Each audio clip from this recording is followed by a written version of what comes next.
Hi ladies and gents, Pond here with another video for Rise of Empires, Ice and Fire. Thank you so much for your previous likes, comments and subscriptions to the channel. If you haven't subscribed already, why not click on that button and ring the bell so you can get notifications of whenever I'm dropping content on the channel. And now onto the topic of this video. And in a week of excitement which has included me getting my Eden rewards and finally picking up my first Warden, the devs have gone and outdone themselves this time. So a couple of weeks ago, you would have seen that I did a video on changes to the immigration in the way that the devs were allowing you to purchase multiple tickets each month, going with the added new ranges of a $20 ticket and a $50 ticket. And this morning now they've dropped what is probably, in my opinion, the biggest change to the province immigration event since the game has begun. So we already had states 1 to 40 in their own group. And then for those of us in 41 to 56, we were in a group and then so on. Now, today, they have changed the range, the state range of immigration grouping group 2 from state 41 to 56 to state 41 to 88.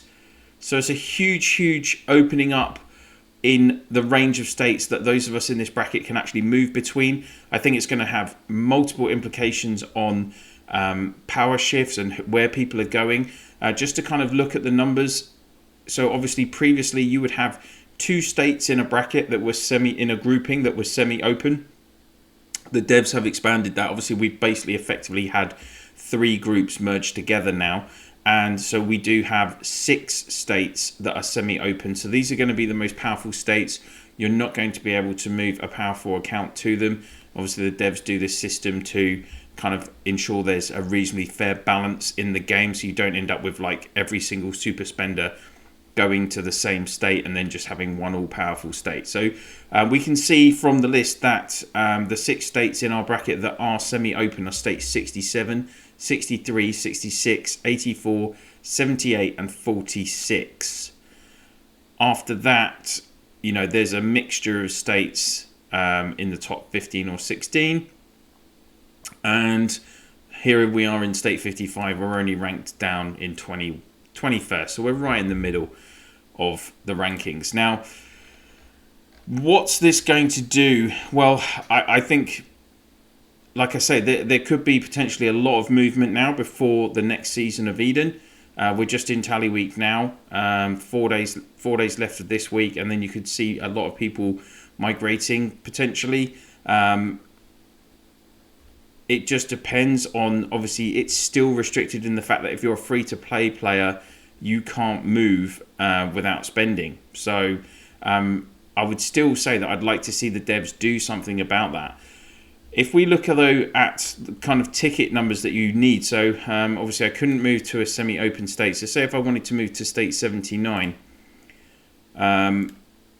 and I used the province immigration tool, you can see that moving from, for instance, from 55 to 79, that's going to cost me 11 tickets. And if I wanted to go to a state where the number was even more different, so a bigger jump, say if I wanted to move to state 88, then the rating is going to be 13 tickets. So even with the, you know, you could buy, if you're only buying, say, the $5 and the $20 ticket, then it's still going to cost you over 6 months to be able to move to a state that's really far away from you. Now, obviously, it just depends on which state you'd be choosing to move to. And if you're a C25 with a developed account, it's going to be at least 10 permits, migration permits for you to move anyway. Something else to consider, and just obviously because a lot of you I know are in much younger states, I think it's kind of what we've seen in Eden was that we were initially obviously the oldest states were playing together. Then our bracket of 41 to 56 started playing in what was effectively the 3rd season of Eden in the whole game. And the last couple of seasons we've seen actually states 1 to 88 all merge into the same maps. So it's interesting that the devs haven't opened up the migration bracket so that any of us from state 1 to 88 could move between each other. And I think maybe that could be an indicator for going forward that the devs are looking at having migration ranges still grouping around 40 to 50 states in these immigration groupings.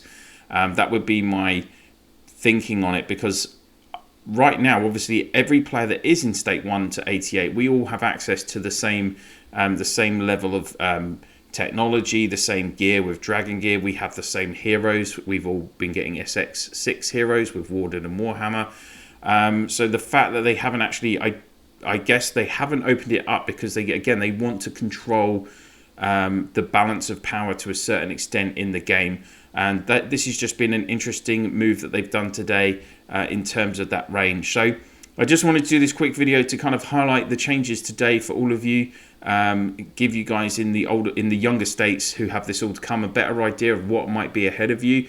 As I say, this is brand new to all of us in this grouping today. And for any of you that are wondering, yes, I do have 7 migration permits saved in my account. But as I've always said, I love playing in 55 and I won't be going anywhere, certainly in the near or medium future. So I definitely won't be taking advantage of this change in the immigration grouping just yet. So that is everything for this video. Thank you so much for watching. If you've enjoyed it, I hope you will click on that like, and I'd be interested to hear, again, your comments on the changes the devs have made to this immigration grouping today. Are you surprised that they've done this range of states? Are you...